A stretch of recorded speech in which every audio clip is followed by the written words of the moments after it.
Well, it started out with only 3 people providing blankets and sandwiches to homeless men. Now is a vital resource for veterans trying to kick their substance abuse addictions and get their lives back on track. Joining us today from the Baltimore Station is Board President Stenersen and Clinical Director and former addict Woody Curry. We want to welcome you both, gentlemen. Thank you for coming in.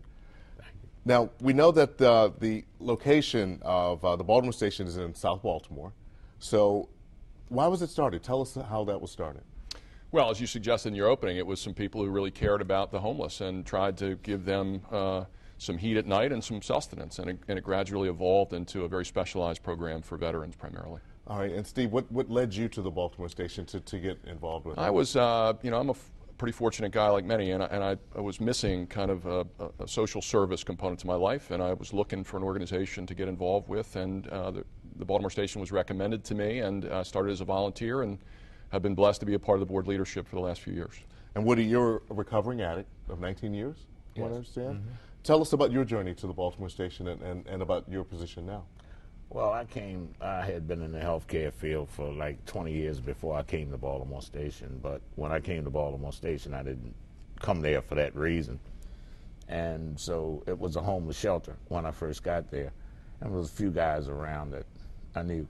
And we started looking at what was going on. I did, and then the VA changed some regulations about what they wanted to be done, and the director at that time knew about my background, and he asked me if I could help put some of these practices into place. So that's what happened. So we started developing bit by bit over the years, and it was a program that was really designed, implemented, and put together by people who are drug addicts. So we had an intimate relationship with the problem that we were dealing with. And how important is that? I guess if I can get both of you to answer that, how important is it to have the people who need these services or are looking for these services to be a part of this? I think that's the biggest attraction, because people tend to gravitate towards things that they're familiar with, and that's just human nature. We do that. And so being aware that there was a group of addicts that were more or less putting together and running a program attracted more people around. So we have, like, from the population that we serve, we're like, I look at it as our farm team. You know, we have our regular staff, and then we got the farm team there, and so we can see certain people in the population that seem to be picking up on the way we do things, and then we put them in the process, and they go through the same thing that my whole staff and I have done over the years, which is get back in school and stay there and work full time and take responsibility and do what you need to do to look out for yourself. And Steve, what have you learned about this program? What have you learned, and what have you taken back from it? Well, it's very powerful for me. I mean, we all, if we're unfamiliar with this community, it's easy to fall into stereotypes. And what I learned as a volunteer cooking meals, and certainly from guys like Woody, is what everybody should know, is that anybody is a couple of mistakes away or circumstances away from a very tough situation. And they're tremendous men with tremendous courage down at the station who are overcoming great obstacles and doing great, thanks to Woody and his staff. Woody, it's still difficult, though, is it not? I mean, even though you're talking about the farm team and the staff, there's still some difficulties, are there not, in terms of putting things together and also in making sure that people who come to the program stay with the program? I don't call them difficulties, they're challenges. Mm-hmm. Okay, so that just adds fuel to the fire. I mean, everybody knows it's not easy. So if you're going to do it, you come in with the idea that it's not going to be easy. So the difficulty doesn't seem that difficult, if that makes sense. Okay. You see, if it's the expectation that that's how it's going to be, then that takes a whole lot of stress off of anticipation of how it's going to be. Now, you looked at addiction also. You did some research, or you've been able to find some research that deals with addiction being connected possibly to a brain disorder? It's not connected, it is. Okay. Okay, but the focus for many years has been on drugs. And drugs is a symptom, but really what the research was indicating that it was the brain. But the focus has been on drugs for so long, people still think that and still believe that. And it's true, it is a part of it, but it's a bigger picture. Addiction is a brain process that leads to drug use as one of the indicators. Okay, so what we do at the Baltimore Station is we train the process, not just the drug use. So as you're working with these people who are part of the program, mm-hmm. as you're working with the people who are there, what types of things are you trying to get them to understand about themselves and about trying to kick their addictions? That they are the problem, that their behavior is the problem. It's a behavior. Drug use is a behavior problem, okay? It's fueled by addiction, but the drug use is a behavior problem. So the program is highly structured, and the boundaries are established so that behavior acts within certain parameters. So that's an automatic. You either change and adopt that process, or you probably won't finish the program. And I think that's a fundamental strength, is it's personal responsibility. It's rooted in personal responsibility. The men accept the responsibility to change their behavior, and that's it's a tremendously powerful thing when you see that occur. But Steve, as a volunteer, how do you help impact that? How do you make sure that I mean, we talk about staff, but as a volunteer and a person that's there, how does that help? How do you help with that? Well, I think as leadership of the board of directors, we have many responsibilities. First of all, to hire and retain great people like Woody, who is a leader in his field nationally, but also senior staff and all of our therapeutic staff. We also obviously have to raise dollars to support the infrastructure. We get dollars from a lot of different ways, but I think also one of our responsibilities, even as leaders, is to interact with the men and be there for the men and be supportive of the men. We're not kind of faceless bodies that kind of drift in and out of the station. A lot of us are there regularly trying to interact with the men and work with them as individuals.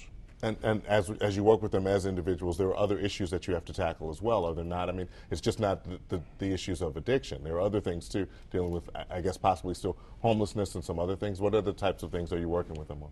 Well, we deal with what they call co-occurring disorders, and that's where the field is going now. That's people who have the substance abuse problem and also have some other diagnosis. Primarily, a lot of our clients, the majority are veterans, and veterans, a lot of them are experiencing post-traumatic stress disorder, and they've used drugs to alleviate the stress associated with that process or that illness, and then develop substance addiction on top of it. So you have to treat both things simultaneously, and we have a lot of experience in doing that kind of stuff, so that's why we specialize with veterans, and the VA likes what we do.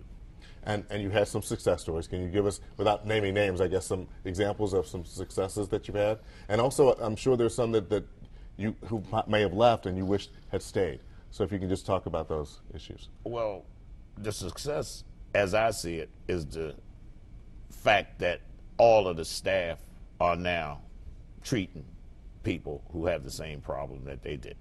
So having a program that's run by people who came in off of the street as addicts seeking recovery and now have college degrees and masters and bachelors and certifications and are doing things in the community and treating other people, I mean, that's the success right there. To get them to go to that degree, to get college degrees, and to what does it take to kind of push people to do that when they're dealing with the problem of addiction? What does it take to get them to turn that corner, I guess?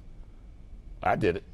I understand. So and what they does it see take me to do every that? day. Okay. They see me every day. day. So you use yourself as an example. But and other men in the program. It's a cultural imperative in the station that you either push yourself to succeed or you're not going to be around there too long. And I think one of the points to be made is this is a long-term residential program. It's up to 2 years these men are residents of the station, and we have both a Federal Hill location and a Sandtown Winchester location that opened about a year ago.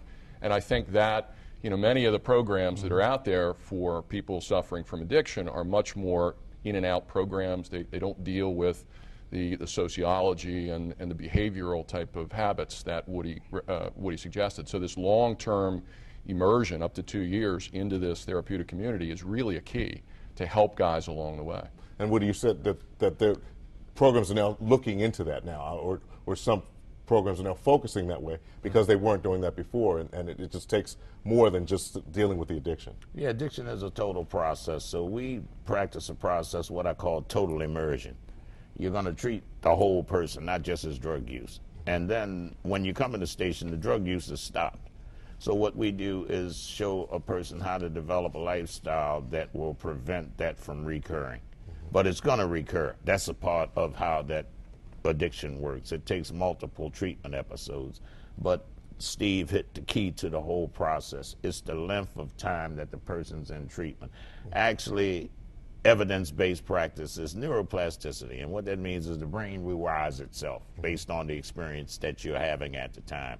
So the time that the people are in the program and the long-term influence of the program causes a rewiring, and it becomes second nature. Okay. We want to talk very quickly about your event, Home Run for Recovery. If you could just quickly just tell us about when it is and what's going on. Sure. We got a great annual event called Home Run for Recovery. It's April 19th at the Cross Street Market. It's an evening of oysters and great food, and it's a very low-key event, $65 tickets, and you can go to our website at baltimorestation.org, and it's our 20th anniversary event. It's a huge fundraiser for the cause, and we invite everybody to take a look. All right, Steve and Woody, thank you. Appreciate you both for coming in. Thank you. Thank you. Thanks. Okay, take care. very much. Thank you. All right.